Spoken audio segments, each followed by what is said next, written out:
যে থাম্বনেলটি আপনারা দেখলেন সেটি হচ্ছে কোন এজেন্সি থেকে টিকিট কাটা উচিত। তো আপনি কিভাবে বুঝবেন যে আপনার কোন এজেন্সিতে টিকিটটি কাটা উচিত? কিছুদিন আগে একটি নিউজ ভাইরাল হয়েছে, যেটি হলো যে ট্রাভেল এজেন্সি আছে বৈধ প্রায় 5,000-এর মতো মন্ত্রণালয়ে নিবন্ধিত, এবং হচ্ছে অবৈধ এজেন্সি আছে প্রায় 20,000-এর মতো। তাহলে 20,000 এজেন্সিও কিন্তু টিকিট বিক্রি করতেছে, এবং 5,000 যে এজেন্সি আছে অথরাইজ তারাও টিকিট বিক্রি করতেছে। তাহলে এখন আপনি কিভাবে বুঝবেন যে কোনটা গভর্নমেন্টের অথরাইজ এবং হচ্ছে ইন্টারন্যাশনাল যে এয়ারলাইন্স অ্যাসোসিয়েশন আছে, যেটাকে আমরা আইটা বলি, আইটা অথরাইজ, যেটা নিয়ে আমি ক্লিয়ার করার জন্য মূলত এই ভিডিওটা করলাম আর কি। প্রথমে আপনি চেষ্টা করবেন ইন্টারন্যাশনাল এয়ার ট্রান্সপোর্ট অ্যাসোসিয়েশনের অ্যাক্রেডিটেশন আছে বা অনুমোদন আছে এই ধরনের কোনো প্রতিষ্ঠান থেকে টিকিট পারচেস করার জন্য।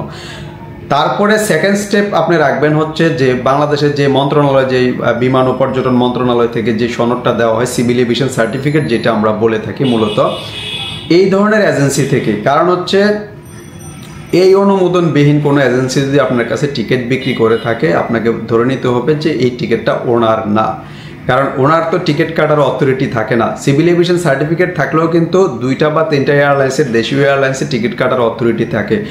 ম্যাক্সিমাম অথরিটি থাকে টিকিট কাটার যে পারমিশনটা থাকে সেটা হচ্ছে আইটা, যাদেরকে আমরা ইন্টারন্যাশনাল এয়ার ট্রান্সপোর্ট অ্যাসোসিয়েশন বা এটার যে সংগঠন, ওই সংগঠনের অ্যাক্রেডিটেশন থাকে বলে আমরা যাদেরকে আইটা বলে থাকি আর কি। যে ওই আইটা প্রতিষ্ঠান থেকে যদি আপনি বা আইটা অনুমোদিত প্রতিষ্ঠান থেকে যদি আপনি টিকিট পারচেস করেন, সেক্ষেত্রে আপনার টিকিটটা 100% অথেন্টিক হওয়ার সম্ভাবনা থাকবে। কারণ টিকিট অথরিটি একমাত্র ওনাদেরই থাকে এবং হচ্ছে ওনারা নিতে পারে, অন্যান্য যে এজেন্সিগুলো আছে ওরা এই কাজটা করতে পারে না। তো এই জন্য আপনাকে অবশ্যই এই জিনিসগুলো যাচাই বাছাই করে নিতে হবে।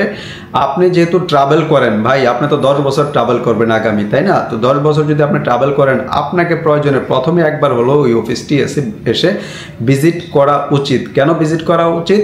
ওনাদের যে সনদগুলা থাকার কথা, এই সনদগুলো আছে কিনা যাচাই বাছাই করে আপনি একবার হচ্ছে শিওর হয়ে নেবেন যে না, এই প্রতিষ্ঠান তো ঠিক আছে, এখান থেকে আমি টিকিট পারচেস করতে পারবো।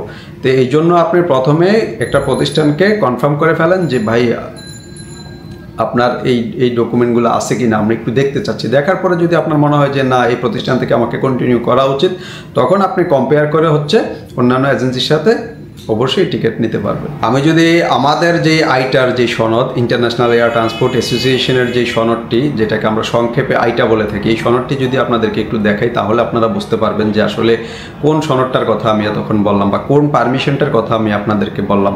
মূলত এই সনদটা বাধ্যতামূলক যে এয়ারলাইন্সের টিকিট অথরিটির জন্য, বিশেষ করে যে বড় বড় এয়ারলাইন্সগুলো আছে, এটার জন্য কিন্তু এটা বাধ্যতামূলক থাকা লাগবে। এটা না থাকলে আপনি অথরিটি বা টিকিট কাটার যে পারমিশন এয়ারলাইন্সের, এগুলো পাবেন না। ওনাদের মাধ্যমে হচ্ছে টিকিট কাটার পারমিশনগুলো মূলত নিতে হয় আর কি।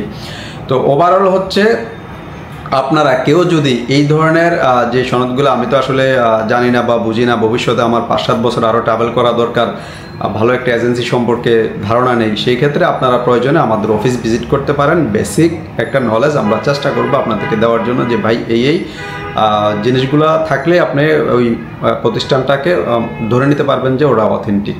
তো ওভারঅল হচ্ছে আপনারা যাচাই বাছাই করে টিকিট কাটেন, যেহেতু দেশ বিদেশ ঘুরবেন, ট্রাভেল করবেন, আপনার ডকুমেন্টটা অথেন্টিক হওয়া জরুরি, এবং হচ্ছে গভর্নমেন্ট অনুমোদিত একটা ট্রাভেল এজেন্সি হওয়া জরুরি।